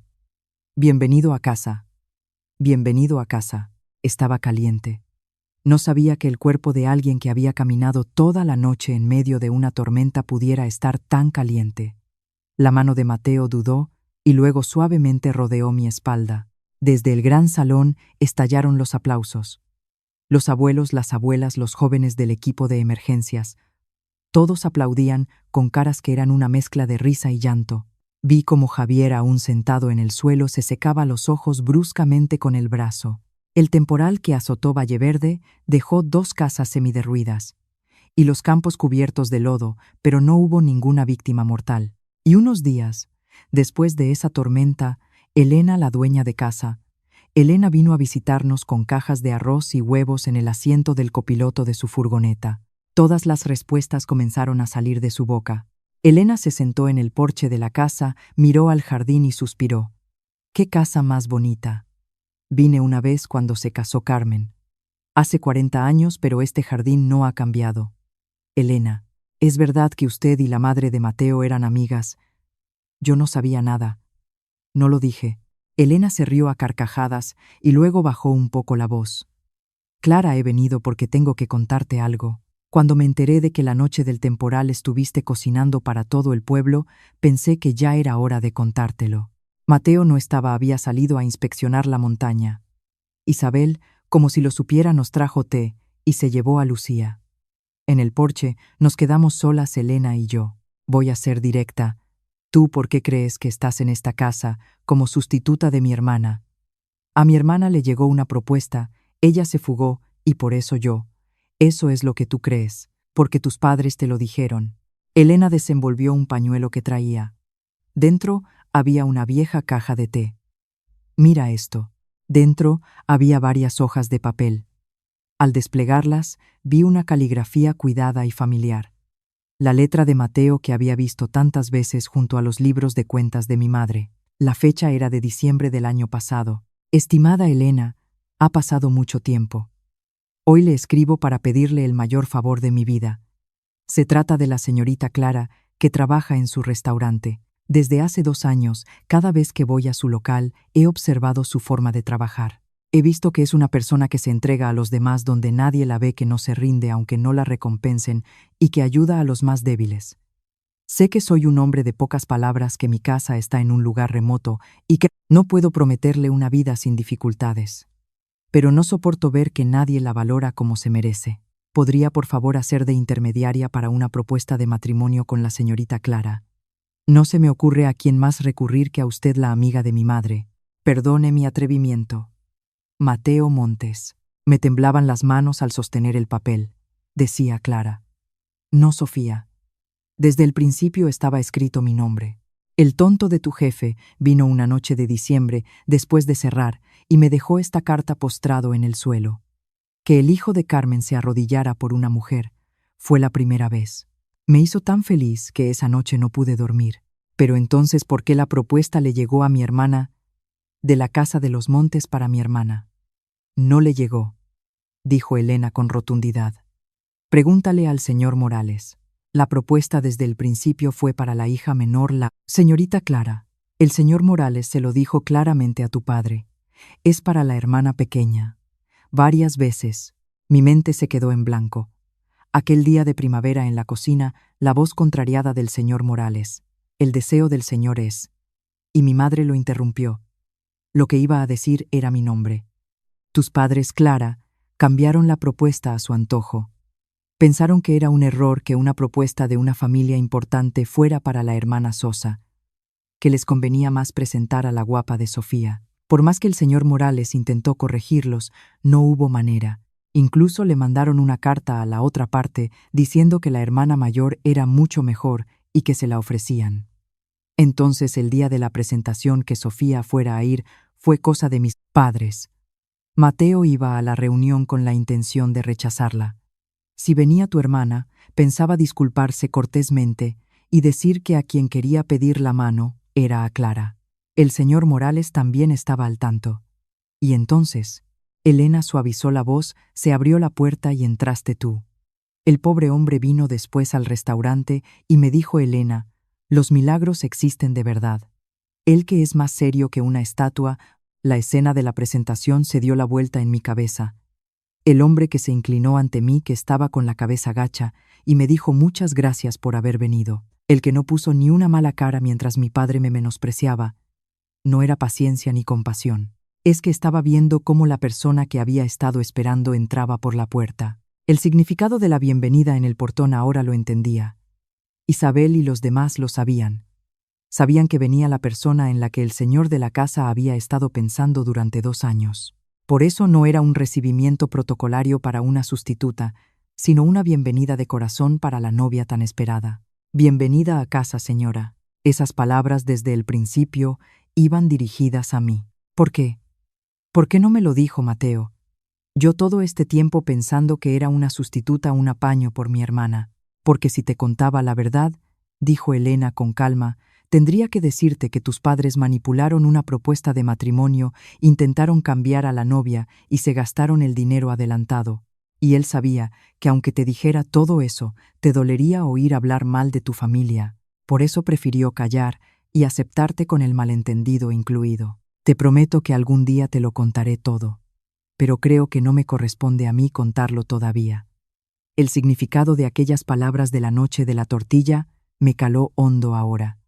No estaba protegiendo a mis padres, me estaba protegiendo a mí del dolor que sentiría al saber la verdad sobre ellos. Sin darme cuenta, las lágrimas caían sobre mi regazo.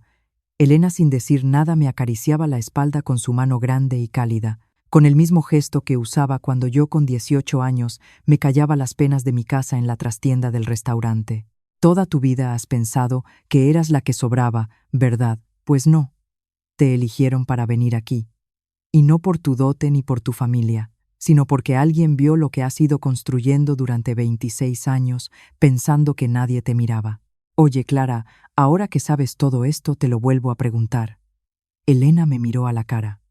¿Quieres quedarte en esta casa o quieres irte? Y esta vez decide por ti misma, no por lo que les convenga a otros. Levanté la cara empapada en lágrimas. Al otro lado del jardín se veía la montaña que él recorría hoy. Desde algún lugar llegaban las risas de Carmen y Lucía. El viento traía el olor de la chimenea y de la leña seca. Quiero quedarme. La voz me tembló, pero lo dije con claridad. Quiero quedarme aquí. Quiero vivir en esta casa. Quiero estar a su lado. Bien dicho. Elena sonrió entornando los ojos. Luego miró hacia la entrada del jardín y puso cara de sorpresa.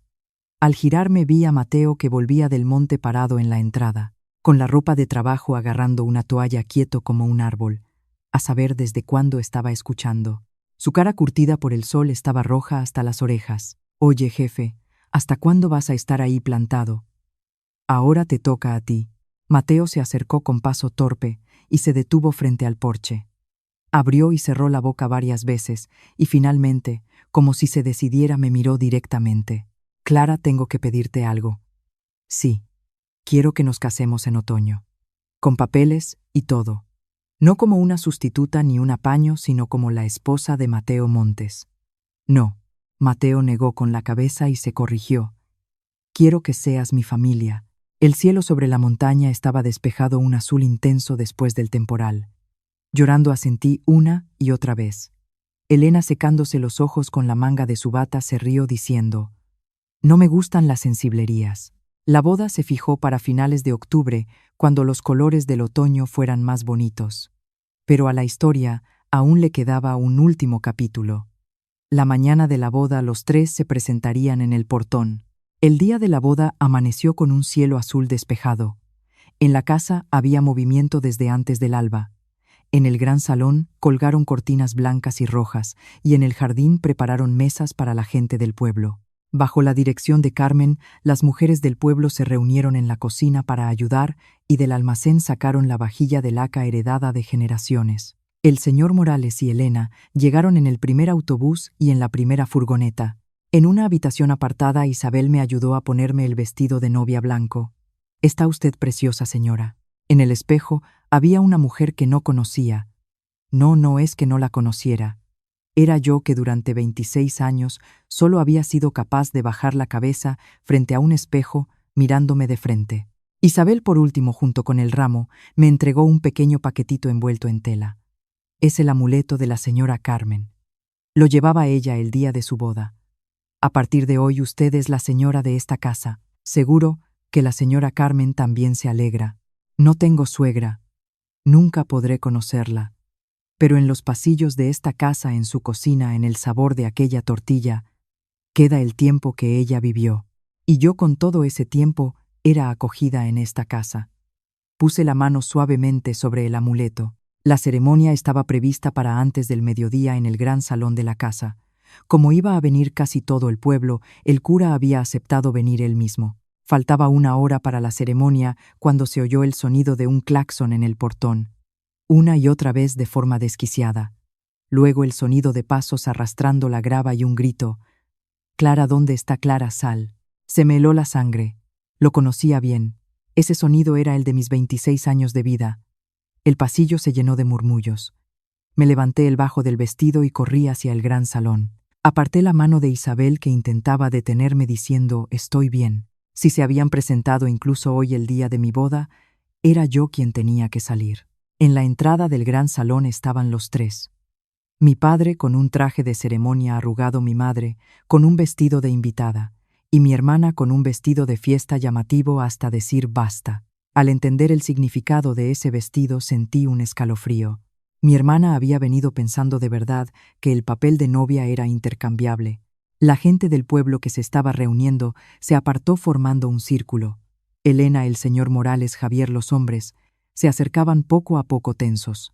Mateo, con su traje de novio, estaba de pie en silencio en el centro del salón. «Vaya, Clara, qué guapa te han puesto. Qué suerte. Pero por desgracia, esa boda no se puede celebrar». «¿De qué estás hablando? Hoy hemos venido a poner las cosas en su sitio». «Señor Montes, escuche usted también. Esta propuesta originalmente era para mi hija mayor Sofía, y esta Clara, aprovechando que su hermana estaba enferma, se la ha robado. Como padre no puedo permitir esto». Increíble, pensé. Más que indignación sentía casi admiración. En su cabeza la historia ya era realmente así. «Exacto, Clara. Tú sabes perfectamente que eras la sustituta. Que esto te viene grande, ¿verdad, señor Montes? Esta niña desde pequeña siempre ha querido lo que no es suyo. En cambio, Sofía». Mi hermana dio un paso al frente. Con un movimiento de la manga de su vestido, miró a Mateo con ojos húmedos. Era su mejor arma. «Señor, lo siento muchísimo. Ese día yo estaba en cama con fiebre, no podía moverme. Le pedí a mi hermana que fuera a transmitir mis disculpas. Nunca imaginé que pasaría esto. Pero aún estamos a tiempo, ¿verdad? He oído que todavía no se han casado. ¿Por qué no volvemos a la situación original? La prometida en esta boda desde el principio soy yo». El salón se quedó en silencio. Todas las miradas se centraron en Mateo. Mateo miró a mi hermana, luego a mi padre y a mi madre.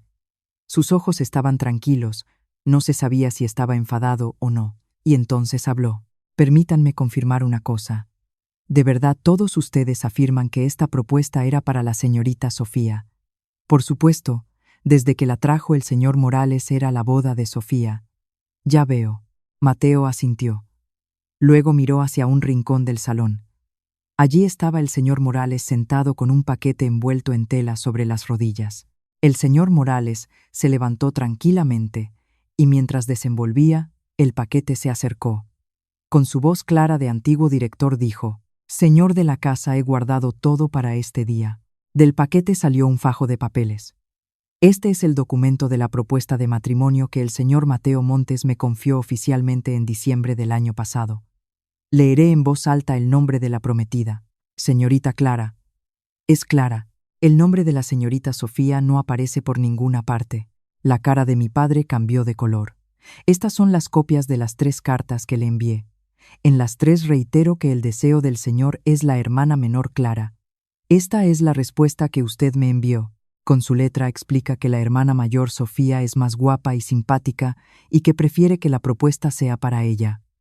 Y este es el recibo firmado por el adelanto de 10.000 euros. ¿Hay alguien aquí que pueda explicar el uso que se le dio? Uno a uno los papeles irrefutables fueron colocándose sobre la mesa.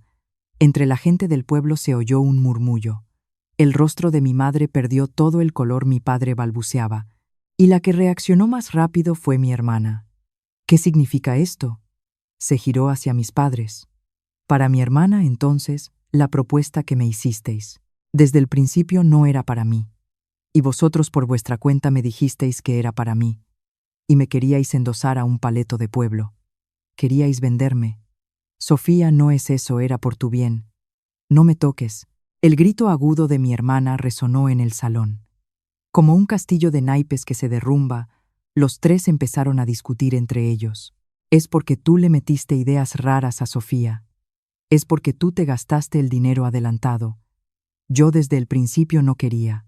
Las voces feas se arremolinaban bajo las cortinas blancas y rojas. Yo lo observaba en silencio, con una sensación extraña entre triste y lejana. Ah, esta gente era así.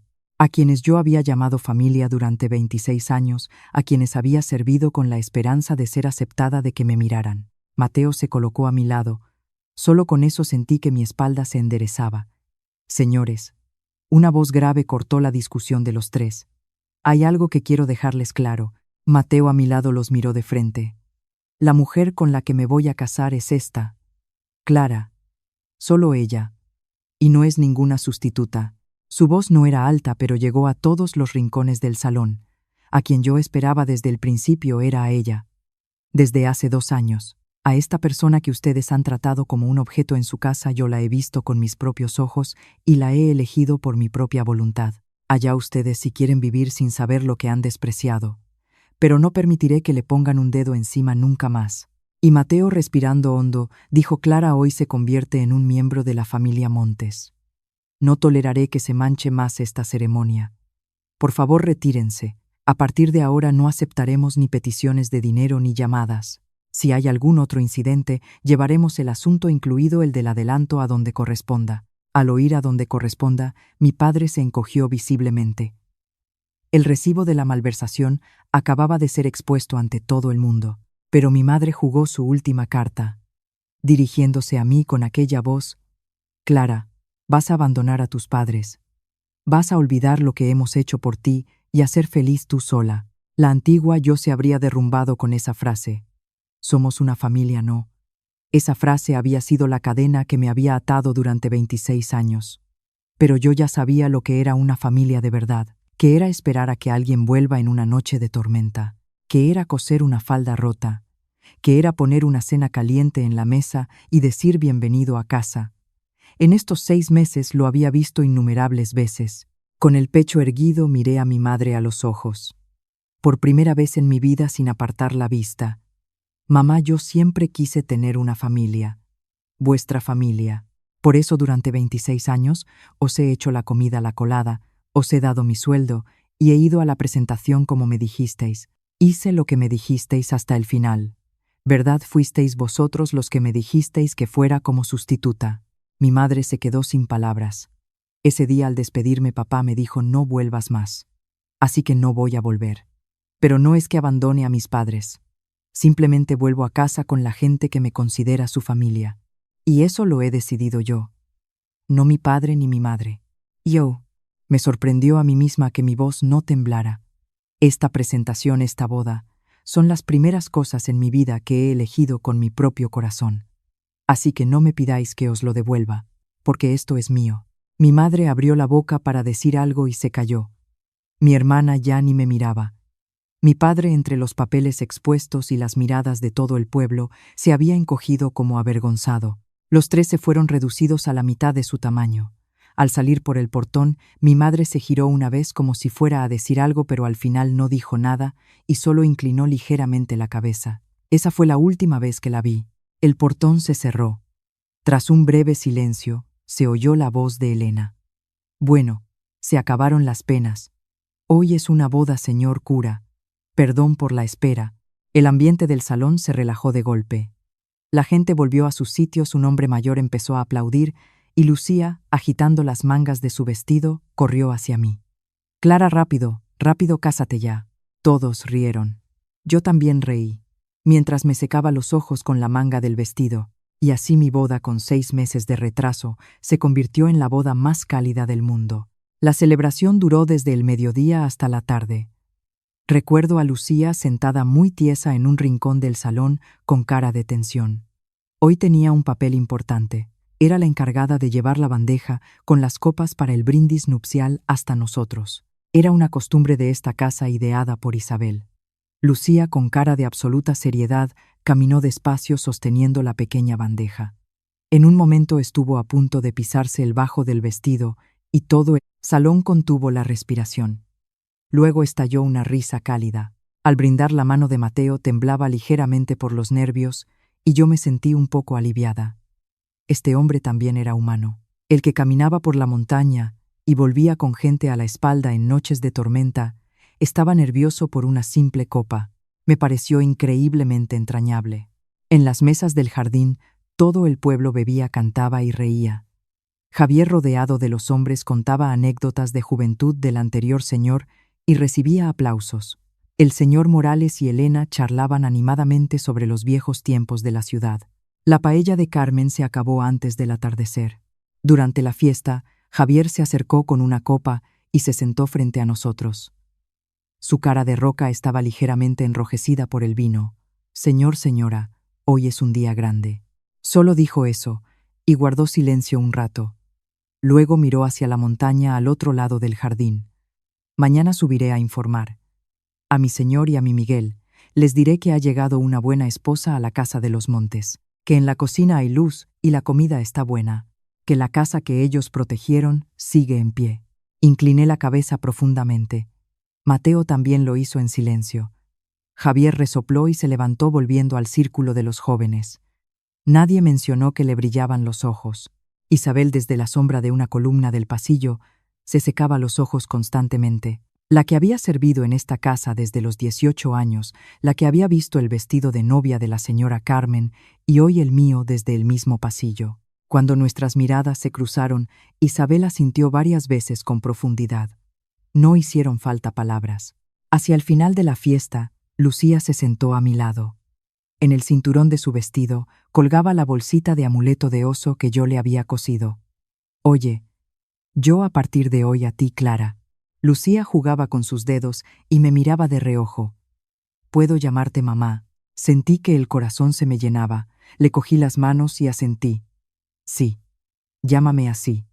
Todas las veces que quieras». «Mamá». Lucía se lanzó a mis brazos. La que con 5 años se quedó esperando un hasta luego y yo, que durante 26 años no recibí un bienvenida a casa, nos convertimos en madre e hija ese día. No nos unía la sangre, pero sentí desde el fondo de mi corazón que sería capaz de cualquier cosa por proteger a esta niña. Seguramente solo la acumulación de estos sentimientos es lo que convierte a una familia en una familia. Por la noche, cuando los invitados se fueron y la casa quedó en silencio, Mateo y yo nos sentamos juntos en el porche. En el cielo había una luna increíblemente grande. Con el vino que había sobrado de la celebración, Mateo estaba un poco bebido. «Mateo, puedo confesar una cosa, claro. El día que llegué aquí en el portón tenía mucho miedo. Pensaba que me encontraría una casa ruinosa, que nadie me daría la bienvenida, que me despreciarían por ser la sustituta de mi hermana, y que aún así, como no tenía a dónde ir, tendría que agachar la cabeza y pedir que me dejaran quedarme. Siempre pensé que había venido en lugar de mi hermana. Durante estos 6 meses en algún rincón de mi corazón». Mateo escuchaba mirando la luna. «Pero no era así, ¿verdad? Usted me había estado observando desde hacía 2 años, me escribió una carta para pedir mi mano, y aunque le rechazaron y le intentaron dar el cambiazo, no se rindió. Oiga, Mateo, dígame una cosa, yo no soy una persona que merezca tanto, solo era la empleada de un restaurante». Mateo dejó la copa. Luego, como siempre eligiendo cada palabra, empezó a hablar. «Mi madre murió, mi padre murió, y me convertí en el cabeza de familia de esta casa. Quise hacerlo bien, proteger la montaña, proteger el pueblo, llevar las cuentas en orden. Llevo 8 años haciéndolo así. No pensaba permitir que nadie se quejara, pero, bajo la luz de la luna, el perfil de Mateo parecía un poco más joven. Por la noche, al caminar por este pasillo, toda la casa estaba en silencio y a veces no entendía. ¿Para qué protejo esta casa? ¿Quién hay al final de esa protección? Esta casa era un recipiente magnífico, pero yo no podía decirle a nadie que su contenido se había vaciado hacía mucho tiempo. Fue por esa época cuando te vi en ese restaurante. Tú ponías comida en los platos de la gente, servías la sopa y se lo entregabas todo con el vapor incluido. Semana tras semana, sin que nadie te lo agradeciera. Cada vez que lo veía pensaba que eso era el contenido de un recipiente, que si había un lugar donde esta persona pudiera vivir sonriendo, sería un lugar cálido, y sin darme cuenta, empecé a desear que ese lugar fuera mi casa. Mateo se volvió hacia mí. Clara, acabas de decir que no eres una persona que merezca tanto. No es así. Es al revés. Gracias a que viniste tú, esta casa por fin se ha vuelto cálida de verdad. Lucía ríe. Isabel habla más. Javier da las gracias por el almuerzo. Yo espero con impaciencia la hora de la cena. Estos 6 meses el recipiente de esta casa por fin tiene contenido.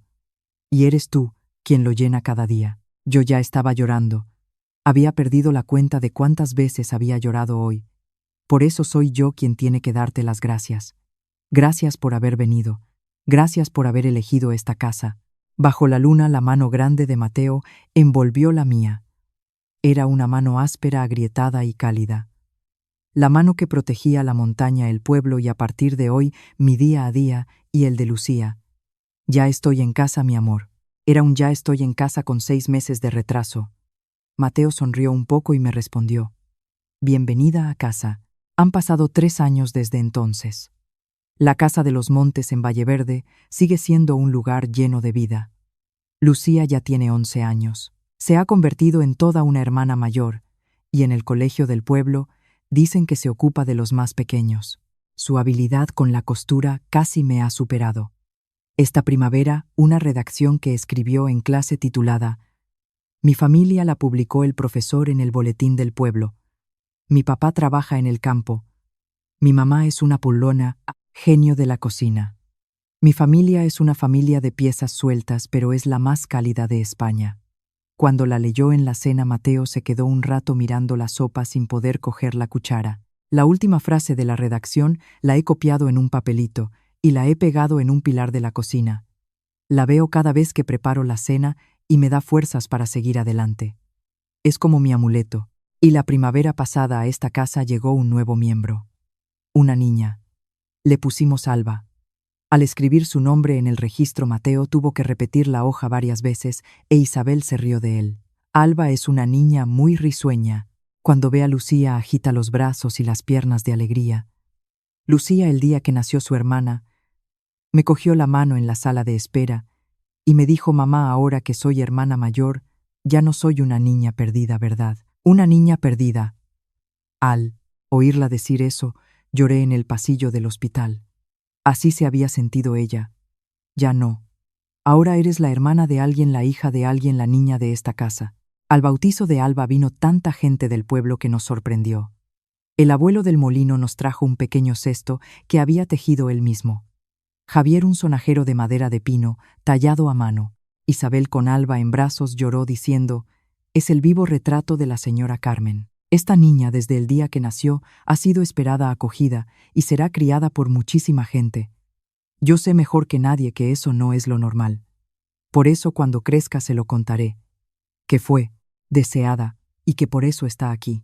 A casa Elena vamos una vez al mes toda la familia, los jueves, claro, porque es el día de la tortilla. Elena coge a Alba en brazos y no para de decir que la va a convertir en la mascota del local. El asiento del fondo de la barra se ha convertido, sin que nadie lo dijera, en el sitio de los Montes, y los abuelos habituales sacan a relucir una y otra vez la historia de los 2 años de amor no correspondido de mi marido para chincharle. Mateo cada vez se esconde detrás del vaso de agua. Clara, qué buena cara tienes. Cada vez que vienes tienes mejor cara. Al despedirnos, Elena siempre dice eso y mete caramelos en los bolsillos de Lucía y Alba. Si esta mujer aquel invierno no hubiera aceptado aquella carta, si no se hubiera tomado en serio la petición de aquel hombre torpe y cabizbajo, nosotros ahora no existiríamos. A veces las personas que cambian tu vida llevan una bata blanca que huele a aceite y a hogar. Con mi familia de origen, la relación se rompió. Una vez, recibí una carta corta de mi madre. En 3 líneas, se disculpaba por lo ocurrido el día de la boda. Decía que mi hermana se había ido de la ciudad y que ella y mi padre vivían solos. Le respondí enviando solo una foto de Alba. No ha habido más noticias. No les guardo rencor. Solo espero que estén bien lejos. He decidido que mi tiempo ya no es para servirles a ellos ni para odiarlos. Mi tiempo es para esta casa en la montaña. El gran salón de la casa desde entonces se llena de gente del pueblo varias veces al año. La reunión de la cosecha en otoño, el concurso de villancicos en Navidad y en época de temporales como refugio. El sabor de mi sopa para todos ya tiene el sello de aprobación del pueblo. Isabel me va enseñando poco a poco las tareas de cada estación. Cómo preparar las conservas, cómo ventilar el almacén, los preparativos de las fiestas. Algún día, señora, le tocará usted enseñárselo a la señorita Lucía, me dice. El tiempo de esta casa se ha ido pasando así de mano en mano, y a mí me han dejado unirme al final de la fila. Por la tarde, preparo la cena en la cocina. Mientras enciendo el fuego y preparo el caldo para la sopa, oigo el sonido de la furgoneta en el patio y Lucía corre hacia la entrada. Alba la sigue a trompicones. Bienvenido a casa, bienvenido. Y yo secándome las manos en el delantal, también salgo a la entrada. Un cuerpo grande con olor a tierra y a campo sube los escalones diciendo: ya estoy en casa. Bienvenido a casa. Una frase sencilla, de apenas unas palabras. La frase que durante 26 años dije sin recibir respuesta. La frase que al llegar a esta casa me dijeron por primera vez, ahora la digo y me la dicen cada día, y se ha convertido en algo normal. 1 hora antes de mi presentación mi hermana se fugó y a mí me enviaron como sustituta a casa de un hombre pobre de un pueblo perdido. Ese día me sentía la novia más desgraciada del mundo, pero no era así. Al otro lado de la puerta me esperaba la persona que mejor que nadie había visto mis 26 años de vida. El primer lugar que me llamó por mi nombre, que me esperó y que me cuidó. La propuesta que mi hermana despreció me dio por primera vez en mi vida un lugar al que poder volver. El valor de una persona se demuestra donde nadie mira. Esta frase que dejó mi suegra se la transmitiré a Lucía y a Alba. Que aunque nadie os mire, siempre hay alguien que os ve. Así que vivid tranquilas siendo vosotras mismas. A las palabras le sigue una cena animada. Lucía pone la mesa, Alba quiere llevar su propio plato y casi siempre tiene que ser rescatada a medio camino por Isabel. Mateo, después de cambiarse, viene directo a la cocina a mirar la olla. No prueba nada, solo dice: hoy también tiene buena pinta. Es la continuación de su ya estoy en casa de cada día. Cenamos con la vajilla de laca heredada que sacamos del almacén el día anterior. Iba a ser solo para ese día, pero Lucía dijo que como era tan bonita la usáramos a diario y así se ha quedado. Un recipiente es un recipiente cuando se usa. Supongo que con una casa pasa lo mismo. Esta noche también hay luz en la casa de la montaña. Los 4 nos sentamos alrededor de una mesa humeante. Este es mi hogar. Gracias por ver este video. ¿Qué te ha parecido la historia de hoy? La escena en la que los empleados reciben a Clara en el portón con un bienvenida a casa, señora, pone la piel de gallina, ¿verdad? Y la noche de la tormenta, cuando Clara por primera vez le dice a Mateo, cubierto de barro, un bienvenido a casa de corazón, casi se me saltan las lágrimas. Y en la mañana de la boda, las palabras de Mateo, a quien yo esperaba desde el principio era a ella. ¡Qué emocionante! Que haya alguien que vea tu día a día, incluso donde nadie mira. La vida es realmente misteriosa y cálida. Gracias por verlo hasta el final y por escuchar hasta aquí. Si te ha gustado, te agradeceríamos que te suscribieras, comentaras y le dieras a me gusta. Nos anima mucho. A los que ya lo habéis hecho o lo estáis haciendo ahora mismo, muchas gracias. Seguiremos esforzándonos, así que esperamos volver a verte pronto.